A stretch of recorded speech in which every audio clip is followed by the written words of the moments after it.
स्वागत है आपका दिव्य हिमाचल टीवी में। मैं हूं दीक्षा शर्मा। शाम के 6 बज चुके हैं और प्रदेश की तमाम खबरों के साथ हम आपके समक्ष आ चुके हैं। कई लेटेस्ट अपडेट्स आज इस बुलेटिन में हम आपके साथ साझा करने वाले हैं।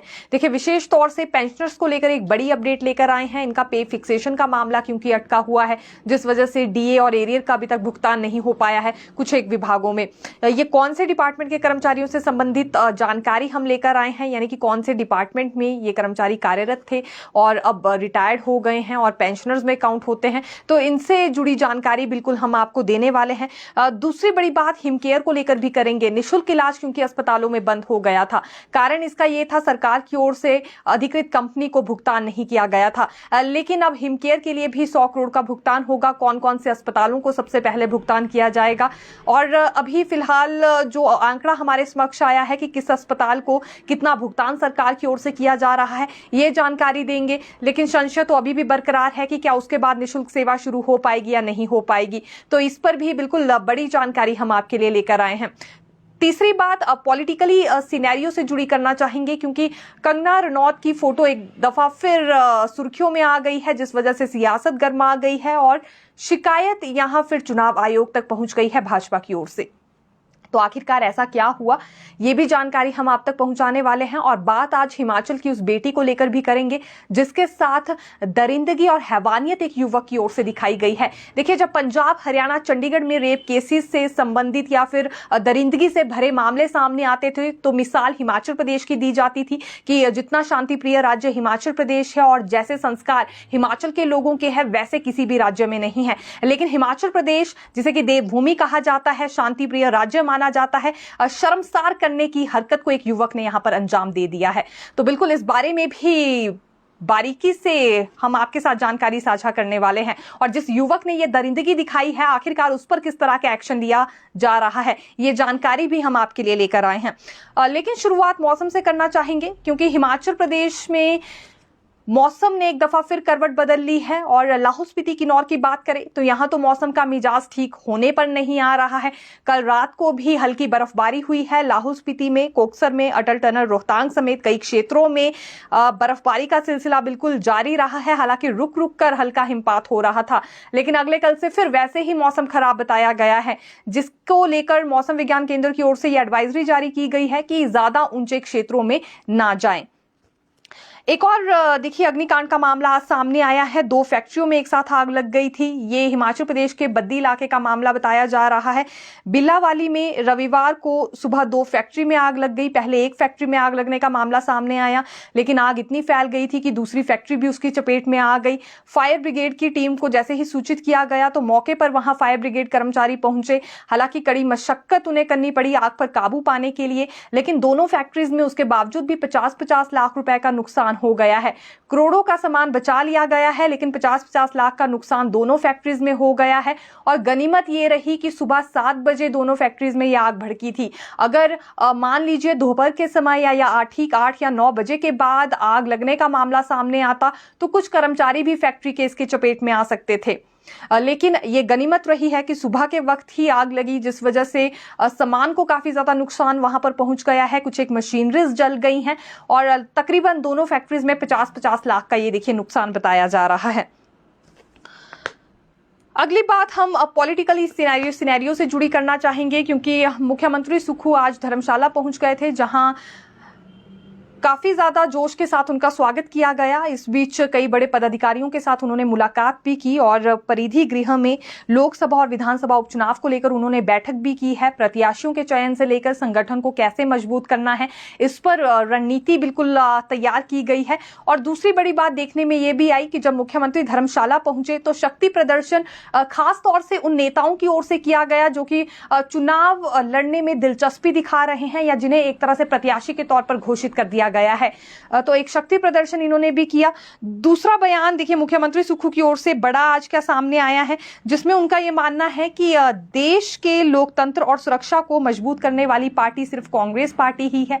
इससे पहले भी देश को अखंड करने के लिए और एकता बनाने के लिए देश में जो भी योगदान बलिदान दिया गया है वो कांग्रेस पार्टी के कद्दावर नेताओं की ओर से ही दिया गया है। कांग्रेस पार्टी के 2 प्रधानमंत्री थे जिन्होंने अपना बलिदान तक दे दिया ताकि देश में एकता बनी रहे, अखंडता बनी रहे। और तीसरी बात इन्होंने महिलाओं के आरक्षण को लेकर कह दी है, क्योंकि देखिए भाजपा लगातार एक ही बात महिलाओं के संबंध में कहती है कि महिलाओं को 33% आरक्षण देने वाली पार्टी भाजपा ही है। तो इस पर मुख्यमंत्री सुखविंदर सिंह सुक्खू ने पलटवार किया है और एक तरह से जवाब उनका सामने आया है कि भले ही ये फैसला अब हुआ हो, लेकिन इस फैसले की नींव कांग्रेस पार्टी ने ही रखी थी। पंचायती राज व्यवस्था में 33% आरक्षण महिलाओं को दिया जा सके, ये कांग्रेस पार्टी की ही विचारधारा थी। केवल इस पर अब फैसला हुआ है, हालांकि नींव तो इस फैसले की बहुत पहले ही रख दी गई थी, ये मुख्यमंत्री सुखविंदर सिंह सुक्खू का मानना है। स्कूल एडमिशन पर भी देखिए एक बड़ा फैसला हुआ है। ये विशेष तौर से उन छात्रों से संबंधित जानकारी हम लेकर आए हैं जो 10वीं या 12वीं में फेल हो गए थे। एक बार दोबारा उन्हें एडमिशन का मौका दिया जाएगा और केवल सरकारी स्कूलों में नहीं बल्कि प्राइवेट स्कूल्स के लिए भी ये नियम तैयार किया गया है। नई शिक्षा नीति के तहत बड़े बड़े बदलाव हो रहे हैं। अब आने वाले समय में भी मान लीजिए 10वीं या 12वीं में कोई छात्र फेल हो जाता है तो स्कूल उसे दरकिनार नहीं कर पाएगा और छात्र को भी इस बात से घबराना नहीं पड़ेगा कि एक्स छात्र या उसके प्रमाण पत्र में फेल होने का इस साइन लगने वाला है। ऐसा कुछ नहीं होगा। इन बातों को लेकर विशेष तौर पर ध्यान रखने के लिए अब कह दिया गया है शिक्षा मंत्रालय की ओर से। अब राज्य में भी इसकी तैयारियां शुरू कर दी गई है। ये नई व्यवस्था की जा रही है। 12वीं में कोई भी छात्र फेल होता है, 10वीं में भी कोई छात्र फेल होगा तो दोबारा से उसे एडमिशन दी जाएगी और उसके प्रमाण पत्र में कुछ भी ऐसा मेंशन नहीं किया जाएगा या ऐसा कोई जिक्र नहीं होगा कि ये छात्र फेल हुआ है। नियमित तौर से इन छात्रों की भी कक्षाएं लगाई जाएगी। इसके लिए खास आयोजन होने वाला है। ये इसलिए हुआ क्योंकि देखिए हर साल 46 लाख छात्र 10वीं और 12वीं में फेल हो जाया करते थे, यानी कि आंकड़ा जो था वो 46 लाख के करीब रहता था। और पिछले वर्ष देखने में ये आया है कि 46 लाख के करीब जब छात्र फेल हुए तो 55% छात्र इसमें ऐसे निकले जिन्होंने पढ़ाई करना छोड़ दी या फिर कोई और धंधा पकड़ लिया, जो कि सरेआम बिल्कुल गलत है। ये पढ़ाई करने की उम्र रहती है, इसमें जरूरी नहीं है कि कोई छात्र जाकर दुकान में बैठ जाए या कोई और काम शुरू कर दे, और वो भी सिर्फ इसलिए क्योंकि वो दूसरे छात्रों को फेस नहीं कर सकता है, अपने जूनियर्स को फेस करने से घबराता है।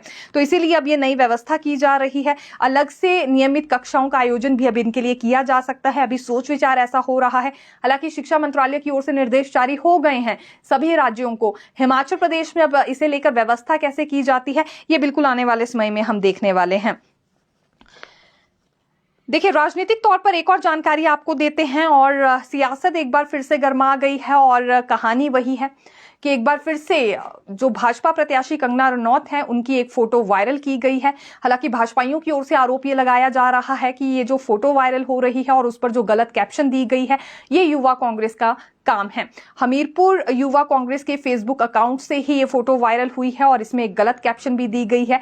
ये आपत्तिजनक शब्द बार बार एक महिला प्रत्याशी के लिए क्यों इस्तेमाल किए जा रहे हैं, इस पर भाजपा ने विरोध जताया है। और प्रदेश में जो भाजपा के मीडिया प्रभारी करण नंदा है उनकी ओर से जिला निर्वाचन अधिकारी को भी इसकी शिकायत कर दी गई है और कई तरह के सवाल भी इस पर उठाए जा रहे हैं। हालांकि दूसरी ओर जो मीडिया कांग्रेस में मीडिया विभाग के अध्यक्ष डॉक्टर चंदन राणा हैं उन्होंने साफ इनकार कर दिया है कि जिस पेज पर ये फोटो वायरल हो रही है, जिस पेज से ये कैप्शन सामने आई है उसका कांग्रेस से कोई लेना देना नहीं है। हमीरपुर युवा कांग्रेस से भी उसका कोई लेना देना नहीं है।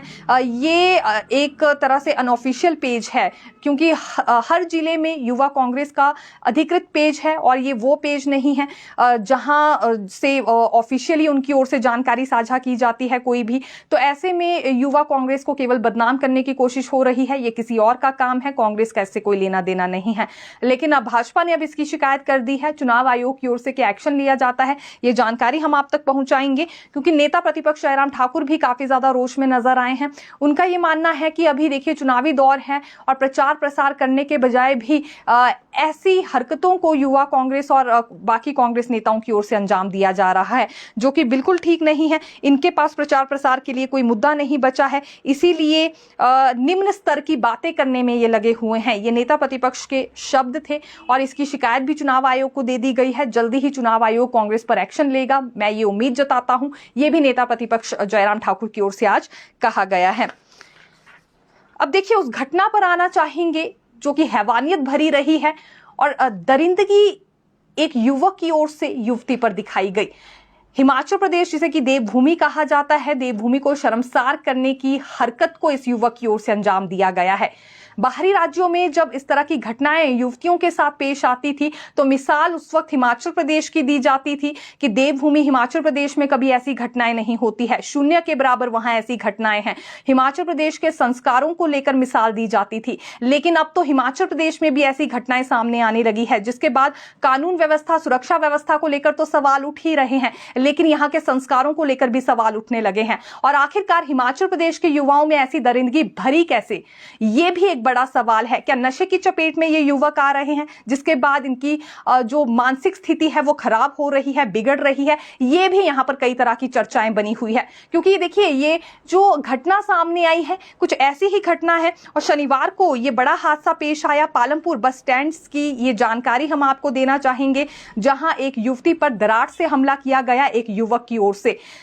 और दरिंदगी भरी खबर हम इसे इसलिए कह रहे हैं क्योंकि एक बार नहीं, दो बार नहीं, बल्कि 10 बार इस युवक ने युवती पर वार किया है। पूरी तरह से युवती लहूलुहान हो गई थी। गनीमत ये रही कि युवती की गर्दन बच गई और जो युवती के बाल थे वो बीच में आ गए, बाल कट गए। हालांकि गर्दन में उतना ज्यादा गहरा घाव नहीं लगा, लेकिन उसके बावजूद भी पूरी तरह से ये लहूलुहान हो गई थी। गर्दन पर, बाजू पर और उंगलियां तक इस युवती की कट गई हैं। तुरंत प्रभाव से इसे सिविल अस्पताल ले जाया गया, सिविल अस्पताल से टांडा मेडिकल कॉलेज रेफर किया गया, फिर पीजीआई चंडीगढ़ भेजा गया। अभी डॉक्टर्स की ओर से जानकारी ये दी गई है कि युवती खतरे से बाहर है, लेकिन काफी ज्यादा घायल अवस्था में है। और एक बार नहीं 10 बार एक दरार से इस पर जब वार किया गया तो युवती पर क्या बीती होगी। हालांकि ये पालमपुर बस स्टैंड में देखिए बिल्कुल घटना सामने आई है और ये पिछले कल 3 बजे की जानकारी है। दोपहर 3 बजे ही ये युवक दरार लेकर इस युवती का वहां पर इंतजार कर रहा था। जैसे ही युवती सामने आई तो दरार से इसने हमला कर दिया। आसपास काफी लोग एकत्रित हो गए थे, युवती को बचाना चाह रहे थे, लेकिन सामने कैसे जाते, क्योंकि युवक तो दरिंदगी भरी नजरों से उस वक्त युवती को देख रहा था। उसके हाथ में दरार था और लगातार उस पर वार कर रहा था। वार करते वक्त जैसे ही दरार युवक के हाथों से नीचे गिरा तो उसी वक्त वहां की भीड़ ने इसे दबोच लिया और काफी ज्यादा लात और घुसे भी मारे।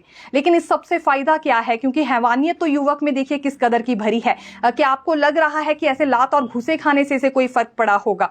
हालांकि पुलिस ने अब इसे हिरासत में ले लिया है और एसपी कांगड़ा की ओर से जानकारी ये दी गई है कि तकरीबन आधा दर्जन के करीब विभिन्न धाराओं के तहत इस पर मामला दर्ज कर लिया गया है और तुरंत प्रभाव से इस पर कार्रवाई भी की जाएगी। अभी युवती का बयान नहीं लिया गया है क्योंकि काफी ज्यादा गंभीर अवस्था में थी, अब खतरे से बाहर आ गई है। जैसे ही स्टेटमेंट देने की स्थिति में युवती होगी तो उसका बयान भी दर्ज कर लिया जाएगा और फिर अगला एक्शन होने वाला है। लेकिन देखिए बड़ा सवाल ये है कि हिमाचल प्रदेश की सुरक्षा व्यवस्था को, कानून व्यवस्था को क्या हो गया है। और उससे बड़ा सवाल कि इस तरह के संस्कार तो हिमाचल प्रदेश के नहीं थे। क्या वो वक्त अब हिमाचल प्रदेश में भी आने वाला है जब बेटियों के लिए सड़कों पर उतरकर आवाज उठानी होगी, ताकि इस तरह की घटनाएं आने वाले समय में ना हो। हर किसी युवती के दिल में ये देखिए एक तरह से डर बैठ गया है, क्योंकि जब इस तरह से दिल दहला देने वाले मामले सामने आएंगे तो कैसे फिर कोई भी युवती खुलेआम सड़कों पर घूम पाएगी या खुद को लेकर सुरक्षित महसूस कर पाएगी। ये काफी ज्यादा मुश्किल परिस्थितियां हैं इस युवती के लिए, उसके परिवारजनों के लिए और बाकी महिलाओं के लिए भी जो नौकरी पेशे से संबंधित है, घरों से बाहर निकलती हैं, रात को जिनका देरी से आना होता है, वो कैसे में खुद को लेकर यहाँ सुरक्षित महसूस कर पाएंगी जब इस तरह की घटनाएं बार बार सामने आएंगी। और पहली मर्तबा तो ऐसा हिमाचल प्रदेश में हुआ नहीं है। पिछले 2 वर्षों की बात करें तो लगातार इसी तरह के मामले सामने आ रहे हैं। या तो जिंदा युवतियों को जला दिया जाता है या फिर दरार से उन पर हमला किया जा रहा है। और आखिरकार इसके पीछे का कारण क्या है, ये वजह यहाँ पर सरकार और प्रशासन क्यों नहीं खंगाल रहे हैं, ये भी बड़ा सवाल है। लगातार युवा नशे की चपेट में आ रहे हैं, इनकी मानसिक स्थिति बिगड़ रही है और उसके बाद इस तरह की घटनाओं को ये अंजाम दे रहे हैं। फिलहाल अगर हम इस मामले की एक और हकीकत आपको बताएं तो जानकारी ये भी सामने आई है कि युवक और युवती पहले से भी एक दूसरे को जानते थे, सोशल मीडिया के जरिए एक दूसरे के साथ कांटेक्ट में थे। युवक शादी के लिए युवती को पूछ रहा था, लेकिन युवती ने जब इनकार किया तो उसने इस तरह की हरकत को अंजाम दे दिया। लेकिन ये कितना सही है और इसके लिए अब आवाज उठाने की आवश्यकता है। बिल्कुल इसी तरह की बातें इस वक्त हिमाचल प्रदेश में हो रही हैं और महिलाएं खुद को लेकर सुरक्षित कैसे महसूस करेंगी जब आए दिन इस तरह की वारदातें यहां पर होती रहेंगी। तो अभी देखिए जो जांच पहुंची है फिलहाल इतनी है कि पूछताछ इस युवक से की जा रही है और जब तक युवती की स्टेटमेंट नहीं ली जाती है तब तक हमें नहीं लग रहा है कि कोई बड़ा एक्शन अभी युवक पर लिया जाएगा। लेकिन जल्दी ही एक एक्शन भी इस पर होने वाला है, ये एसपी कांगड़ा की ओर से विश्वास दिलाया गया है युवती के परिवारजनों को भी। तो अब हर कोई इस इंतजार में है और कड़ी से कड़ी सजा इसे सुनाई जानी चाहिए। ये मांग केवल आम लोगों की ओर से नहीं बल्कि विपक्ष की ओर से भी उठाई जा रही है। नेता प्रतिपक्ष जयराम ठाकुर ने भी कानून व्यवस्था पर कई सवाल खड़े किए हैं। हालांकि यहां उन्होंने कांग्रेस को भी घेर लिया है, जहां उनका सवाल ये है कि आखिरकार तब से लेकर ये गुंडागर्दी इतनी ज्यादा क्यों बढ़ गई है जब से कांग्रेस की सरकार बनी है। ये हालांकि कुछ एक राजनीतिक तौर पर उन्होंने तंज कसे हैं, लेकिन साथ ही साथ ये मांग भी उठाई है कि कड़ी से कड़ी सजा इस युवक को मिलनी चाहिए जिसने ये दरिंदगी एक युवती के साथ दिखाई। देखिए काफी सारे लोग कंफ्यूज हैं कि अगले कल बसों की हड़ताल रहेगी या नहीं रहेगी। प्राइवेट बस से संबंधित जानकारी लेकर आए हैं। शिमला सिटी में हड़ताल की जाएगी, ये प्राइवेट बस ऑपरेटर्स की ओर से ऐलान किया गया था, लेकिन अभी अगले कल हड़ताल नहीं होने वाली है क्योंकि जिला उपायुक्त के साथ इनकी बैठक हुई। इनकी मांगों को लेकर इन्हें आश्वासन दिया गया है कि जल्द ही पूरा करने की कोशिश की जाएगी और ये जो जिला उपायुक्त है सरकार और प्रशासन के सामने इनकी मांग रखने वाले हैं। हालांकि अगर 1 महीने के बाद भी इनकी इन डिमांड्स पर गौर नहीं हुआ तो फिर ये हड़ताल पर जाएंगे। ये भी अल्टीमेटम पहले ही प्राइवेट बस ऑपरेटर्स की ओर से दे दिया गया है, लेकिन कल के लिए ये समस्या अभी टल गई है और कल बिल्कुल प्राइवेट बसेस चलने वाली है। दरअसल 3 मांगे ये उठा रहे थे। पहली मांग इनकी 1 मिनट ट्रैफिक प्लान से संबंधित थी, लेकिन अभी तो 1 मिनट ट्रैफिक प्लान वैसे ही बंद कर दिया गया है, तो जिस वजह से ये अपने आप इस दायरे से बाहर हो गए। 2 इनकी और प्रमुख मांगे थी जिसमें इनका कहना था कि एचआरटीसी बसेस का टाइम टेबल निर्धारित होना चाहिए क्योंकि जब वो अपने टाइम से चलती हैं तो उसका नुकसान प्राइवेट बसेस को होता है। सवारियां एचआरटीसी बसेस में ज्यादा जाती हैं। महिलाओं को वैसे ही किराए में छूट दी गई है 50%, तो उस वजह से प्राइवेट बस ऑपरेटर्स पहले से नाराज हैं और अब इन्हें सवारियों में और ज्यादा नुकसान होता है। दूसरी मांग इनकी ये है कि 40 किलोमीटर से ज्यादा दूरी की बसेस भी पुराने बस अड्डे से चलाई जा रही हैं, तो ये नहीं होना चाहिए, इस पर भी रोक लगाई जाए। हालांकि कितनी जल्दी इनकी मांग पर गौर होता है ये हम बिल्कुल देखेंगे। अब पेंशनर्स की पे फिक्सेशन पर आना चाहेंगे। ये बिजली बोर्ड से संबंधित जानकारी हम लेकर आए हैं।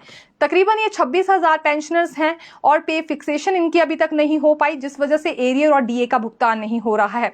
बाकी डिपार्टमेंट्स में कर्मचारियों के लिए पेंशनर्स के लिए 4% डीए की अनाउंसमेंट हुई थी, लेकिन बिजली बोर्ड के जो पेंशनर्स हैं इनका डीए और एरियर इसलिए रुका है, पे फिक्सेशन नहीं हो पाई है। और अब बिजली बोर्ड की ओर से हवाला ये दिया जा रहा है कि 2.5 साल और ज्यादा अभी पे फिक्सेशन में लग जाएंगे। पहले ही इन्होंने काफी ज्यादा इंतजार कर लिया है, अब ये 2.5 साल के लिए नहीं रुकने वाले हैं। ये कारण ये है कि देखिए अस्थायी कर्मचारियों को पे फिक्सेशन का कार्यभार सौंपा गया था, लेकिन जो अस्थायी कर्मचारी थे अब उनकी सेवाओं को समाप्त कर दिया गया है, तो पे फिक्सेशन का मामला वहीं लटक गया है। अब जब तक ये फिक्सेशन नहीं होगी तब तक डीए और एरियर का भुगतान करना मुश्किल है, ये बिजली बोर्ड ने इन्हें कहा, जिसके बाद ये काफी ज्यादा आक्रोश में आ गए हैं। 2.5 साल का इंतजार नहीं करेंगे, ये भी बात इनकी ओर से स्पष्ट कर दी गई है। देखिए अंत में हिमकेयर से जुड़ी जानकारी आपको देंगे क्योंकि निःशुल्क इलाज बंद हो गया था सरकारी अस्पतालों में। सरकार की ओर से हिमकेयर के लिए राशि का भुगतान नहीं किया गया था अधिकृत कंपनी के लिए, तो जिस वजह से परेशानियां खड़ी हो रही थी। लेकिन अब लोकसभा चुनावों के बीच भी अभी देखिए क्योंकि प्रचार प्रसार का सिलसिला है, कोड ऑफ कंडक्ट लगा है, लेकिन उसके बावजूद भी 100 करोड़ की राशि सरकार की ओर से दे दी गई है ताकि निःशुल्क इलाज शुरू हो सके। अब इसके बाद अधिकृत कंपनी मानती है या नहीं ये भी देखना होगा क्योंकि तकरीबन 353 करोड़ बकाया है, जिसमें से 100 करोड़ ही सरकार की ओर से अभी दिया गया है। तो इस हिसाब से जो ऑर्डर हुआ है अगर उसके मुताबिक हम बात करें, आईजीएमसी को 25 करोड़, पीजीआई चंडीगढ़ को 10 करोड़ और टांडा मेडिकल कॉलेज को 29 करोड़ रुपए जारी किए गए हैं। कुल मिलाकर ये 13 बड़े स्वास्थ्य संस्थान हैं जिनमें 100 करोड़ रुपए बांट दिए जाएंगे। हालांकि जैसे आईजीएमसी को भी 25 करोड़ दिया जा रहा है, लेकिन कुल इसमें 92 करोड़ रुपए बकाया है। तो ऐसे में अब कंपनी यहाँ पर क्या कुछ सोच विचार करती है ये हम देखेंगे। पीजीआई चंडीगढ़ को 30 करोड़ और टांडा को 107 करोड़ बकाया हो गया था। तो अभी जैसा कि हमने कहा अगर हम पीजीआई चंडीगढ़ की बात करें क्योंकि 10 करोड़ ही दिए जा रहे हैं, हालांकि 30 करोड़ यहां पर बकाया है, और टांडा मेडिकल कॉलेज में 29 करोड़ रुपए जारी किए गए हैं जबकि 107 करोड़ रुपए वहां पर बकाया हो गया है। तो अभी स्थिति कुछ ऐसी है, लेकिन 100 करोड़ दे दिए गए हैं। इसके बाद कितना प्रभाव पड़ता है और निःशुल्क इलाज कब तक शुरू हो पाता है ये हम बिल्कुल जानकारी आप तक पहुंचाएंगे। तो फिर मिलेंगे नई खबर के साथ। देखते रहिए दिव्य हिमाचल टीवी। धन्यवाद।